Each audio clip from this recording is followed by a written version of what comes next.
We're hearing a lot of frustration from parents lately who feel their schools are totally disrespecting their values, especially when it comes to teaching kids about sexuality and gender. Parents feel ignored and even ridiculed, sometimes by their own schools. How can you help stand behind parents to protect their kids' hearts, minds, and bodies?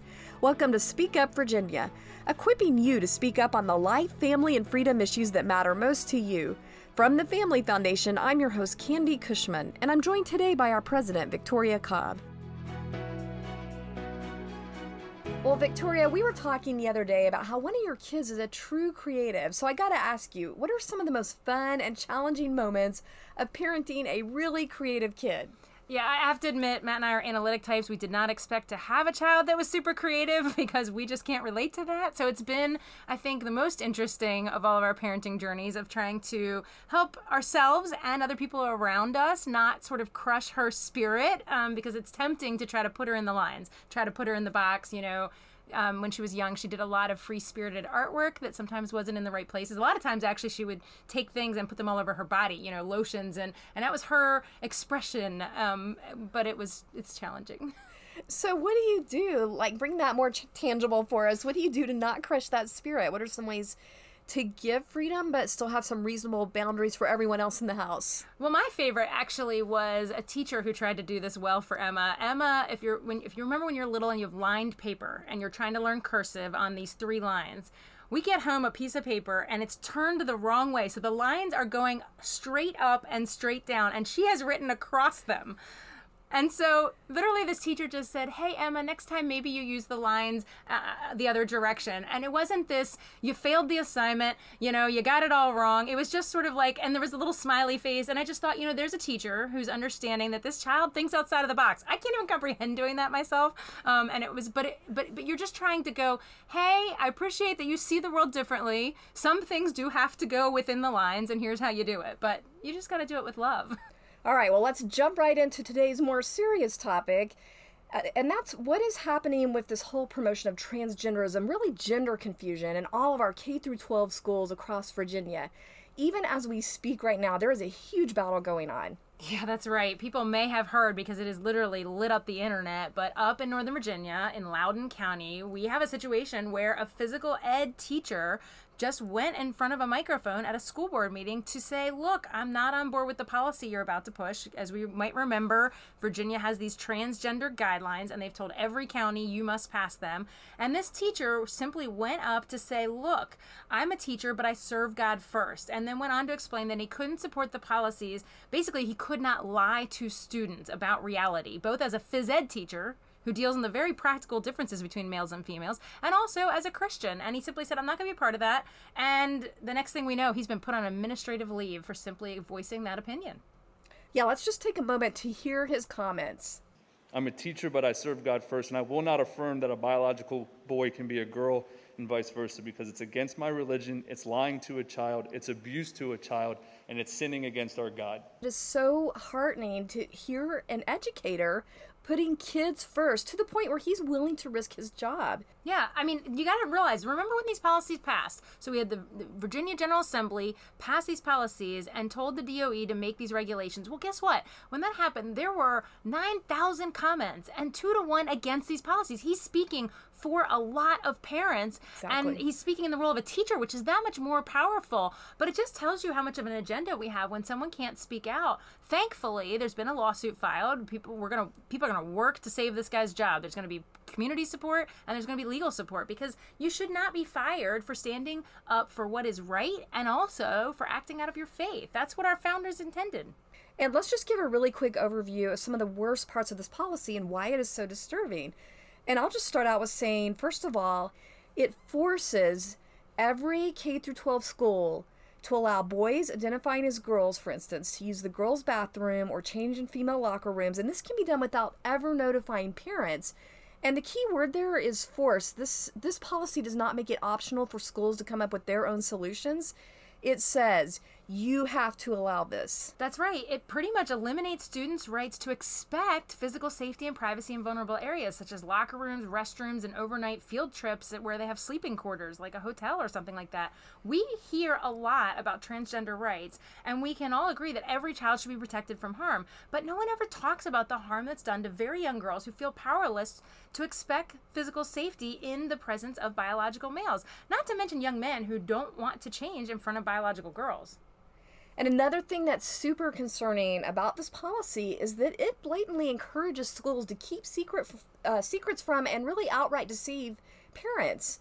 It basically, if you read this policy, it's basically giving instructions to schools on how they can hide a child's transgender identity from the parents if the child's trying to hide that. And it says things like you can use a different name and pronoun at school and then use, the legal name in the presence of the parents. So, we shouldn't have our taxpayer-funded schools giving instructions on how to deceive us as parents. And plus, this part is really scary, I think. This policy opens the door to the state punishing parents, potentially as abusers, for simply, if they just expressed genuine good faith concerns about their kid prematurely embracing a transgender identity. Yeah, we cannot ignore the fact that this policy makes a big deal about non-affirming parents, parents that might not be allowing their child to stay in confusion. And so then, right after they do that, they point out that, oh, and by the way, you need to be on the lookout because they're at risk of abuse or neglect by these parents. That they put them, the statements are put side by side as if to be not affirming is a form of abuse. That is what they're trying to imply in these guidelines, and it should be very alarming for every parent who's trying to help their child work through these issues in a way that aligns with biblical principle. Thanks for tuning in if you're just now joining us for Speak Up Virginia, brought to you by the Family Foundation. For more information about us or the topics we're addressing, you can visit familyfoundation.org.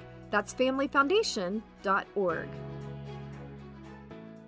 There are multiple problems with this policy pushing extreme sexual agendas in the classroom, and we don't have time to go into all of them, but I will say one more thing that just really has to be mentioned is that this policy threatens constitutional rights. This policy mandates that all school employees and students must use transgender pronouns or face punishment for discrimination and harassment without allowing any protections for deeply held beliefs. And it's really important for people to understand that someone under these policies can change their gender daily. Literally, there is no documentation. There are no changes that have to have occurred that are physical that someone can see, or it is a super confusing place to be, and people are going to be punished over it.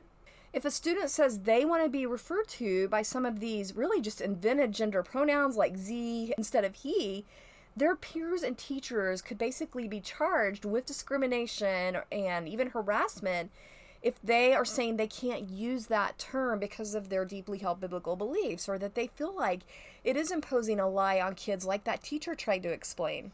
Yeah, and don't forget, it's not just the teacher in Loudoun. We've already had a teacher fired over these exact issues in West Point, Virginia. We had a French teacher, and he was not trying to be disrespectful. He was very kind to the students, but he was engaged in non-pronoun use, meaning I'm not going to go along with this, and for that, he lost his job already. Yeah, that's the good news, that there are courageous teachers out there standing up for our kids, but there's also school board members and parents who are out there starting to stand up and risk even some of their comfort level and their job security to speak up to protect kids. Victoria, tell us about this movement that's happening right now. Yeah, that's right. And there's a lot of folks mobilizing behind an initiative that we just launched called Protect Every Kid. This is a movement to stand behind parents and school board members speaking up for the physical safety, hearts, and minds of their own children. Yeah, the whole idea is to challenge school boards right now that are under all this pressure to actually protect every single kid fairly and equally. Because it is possible to find compassionate ways to protect every single kid in the school, including kids who are struggling with gender confusion, without sacrificing every kid's safety and privacy rights just on the altar of these sexualized political agendas. And people can find resources to share with their school board members about this if they just want to give them something that will help them find this balanced approach. Just go to familyfoundation.org/protecteverykid. That's familyfoundation.org/protecteverykid. And we can't forget, the good news is we already have school boards in the state of Virginia who want to reject this policy and have come up with their own policies, and instead come up with their own policies that best reflect their community values. We've already gotten to see this. Last week, Russell County, one of the places in Southwest Virginia, took the first step to reject that policy. And they did it with so much support from the community. So many parents came out to testify to say, no, that's not what our community is about. We're going to go the higher ground. We're going to take the higher ground and make sure every kid's protected, not one category of kids. Yeah, there was a super courageous mom that got up and spoke at that school board meeting. Let's just hear from her for a minute. At Homeacre and Swords Creek Elementary, you have pre-K through 7th grade. Ultimately, during lunchtime, kids are running and need to go to the bathroom. You could easily have, at the elementary schools, a 3rd grade girl going to the bathroom and a 7th grade male who chooses to go into a female bathroom. There's not going to be supervision in there. And how safe is that going to be for that child? She's going to be scared, probably not going to know what to do. A lot of kids are going to refuse to go to the bathroom, which is going to have health issues. Can you imagine how powerless and scary that would be? Wow, she was so powerful. And I hadn't really thought about how, in some schools, when she made this point about 7th grade boys being in a bathroom with a 3rd grade girl, I think everybody can appreciate how alarming that situation might be. And I think it's important for people to paint that picture. So this is just such a great example of how school boards are capable of rejecting these policies and coming up with their own best interests for their own children in their community. That's exactly right. They do not have to just roll over and surrender this. And you need to get that message across to your school board right now. That they can come up with policy that reflects the needs of your community and the parents in your school system. And we have a whole legal team just on standby to help school boards across the state with that. And again, if you want to put information in the hands of your school board right now to equip them just with information on how there's a whole lawsuit over this, so they shouldn't be jumping ahead with this, and how this policy violates core constitutional rights of students and parents, again, go to that website, familyfoundation.org/protecteverykid. That's familyfoundation.org/protecteverykid. You need to get in this movement now, because what we are hoping with this is that enough parents and school board members will resist to really draw a clear red line right now that the state cannot cross when it comes to forcing these sexualized agendas on our schools, communities, and parents. And I hope every school board will see the example of Russell County that said, nope, not here, not now, not in our community. We're going to do it our way. And I hope all across Virginia will just see this wave of parents that stand up, that are resourced by this effort that we're doing with Protect Every Kid, and then school boards that just say, not here. Yeah, and we're going to have tools on there for communities on that website where you can mobilize at your school board meeting. There are Protect Every Kid stickers that you can download on there. There are flyers. There are even places where you can sign up for a petition to deliver to your school board, or just sign it up and it will get delivered to your school board. So definitely check out those tools for parents to make their voices heard. And, email us if you have questions about this. Let us know what's happening in your school. Again, familyfoundation.org/protecteverykid. Well, it's that time again. Time for our Inconceivable Moments Award, where we're featuring examples of the absolute lunacy and craziness that happens when our cultural leaders try to give guidance completely apart from biblical principles. And we're calling this the Liberals' Most Inconceivable Moments Award. Inconceivable! Well, we've been talking about protecting kids, and that's getting really hard these days because it seems like there's no safe places left where kids can just be kids and not have to deal with sexual agendas everywhere. And now it turns out that even our cereal boxes have these politicized messages targeting kids. Yeah, remember the good old days when the backs of cereal boxes were places where you could find corny jokes or puzzles for kids? Well, now you have to find a lesson in gender-neutral pronouns. And it turns out, in celebration of so-called Pride Month, Kellogg has put out a new special edition cereal that looks a lot like Froot Loops, except they've been reshaped into rainbow hearts that are, quote, dusted with edible glitter. And for every box of cereal that you buy, $3 goes to a national gay activist group. First of all, I'm not even going to comment on the questionable appropriateness of making something like Froot Loops, of all things, the banner cereal for the LGBT Pride Month. The side of the special edition cereal box features Toucan Sam, with a place where kids can choose pronouns like they or them, or write their own. Yeah, the Kellogg Company's statement says this cereal is supposed to, quote, spotlight the importance of using correct pronouns to create safe and welcoming spaces for trans and non-binary people. Well, I guess this means that this week's Inconceivable Award goes to Kellogg for bringing sexual politics to our breakfast tables. Thanks for joining us for this week's Speak Up Virginia, brought to you by the Family Foundation. Visit us at familyfoundation.org. That's familyfoundation.org. See you next time. And don't forget, we are stronger when we speak together.